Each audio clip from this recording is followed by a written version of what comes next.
Very often, autistic boys are disciplined for the behaviors they cannot control, but discipline without understanding does more harm than good. What schools call bad behavior is very often unmet sensory or emotional needs. I came across this meme the other day and it hit me straight to my heart. The nature of my work is to come into the classroom and provide support to a child with special needs. And unfortunately, this is a common situation that I observe.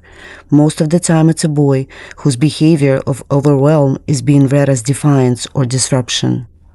So if your son, your student, or someone you know is called defiant, this video might change the way you view their behavior and what to do instead. Hi, my name is Nina. I'm a special education teacher and early intervention provider. I'm also a mom of five. I've spent years supporting children with special needs and just as important with their parents. I created this channel because very often I see that parents are told what to do, but not very often they ask how they feel. So in this video, I want to provide specific tools to you so you can shift your school staff and administration from discipline to problem solving and cooperation.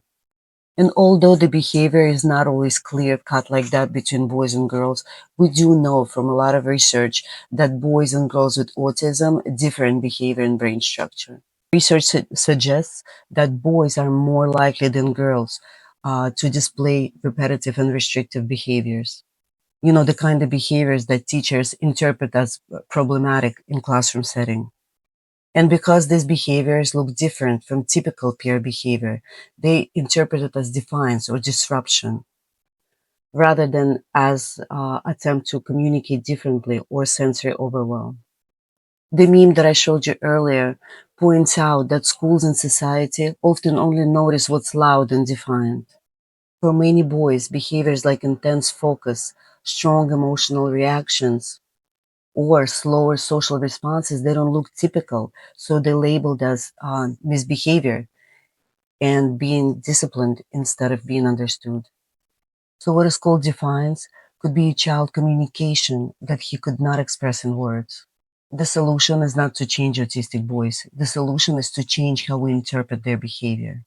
So before we label a certain behavior as misbehavior, let's ask these following four questions. Is the child overwhelmed? Or maybe the demand is too high. One of the examples I might give you, a child running in circles instead of sitting in a circle for a circle time or read aloud. To them at this moment, the demand to listen and to focus for 10 minutes is too high. So he's communicating that through running in circles. But of course, in school, that behavior is deemed as defiance.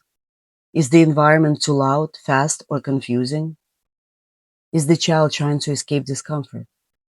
When the parent is using this specific language, the school is forced to shift from discipline to problem solving.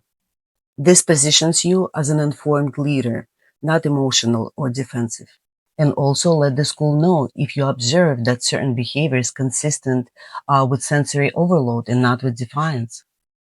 And here are two suggestions you can give to the classroom teacher in order to move from discipline to problem solving. What supports could be put in place to reduce the trigger? Number two, what skill do you think he's missing that this behavior is communicating?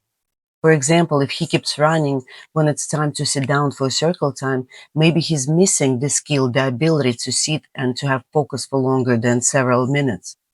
And discipline is not what's going to make him gain those skills. Here are a few options to support the child with so-called disruptive behavior in the classroom instead of discipline. I will leave more options in the printable PDF under this video. First support is giving a child an important helping job that provides socially acceptable movement, a sense of importance and belonging, as well as gives the child positive attention that he desperately needs. Second is to provide choices, which reduces the power struggle and gives the child a sense of control. Three is provide a visual schedule with images of what they should anticipate next. And four is to decrease demand, give the child a task that's easy to succeed at to help them feel capable, which will motivate them to try more. And when we shift from trying to fix the behavior to understand the behavior, everything changes for the child and for the system around them. And please remember, autistic boys are not being difficult. They are trying to be honest in a world that doesn't always understand them. Some children don't need more fixing, they need more understanding.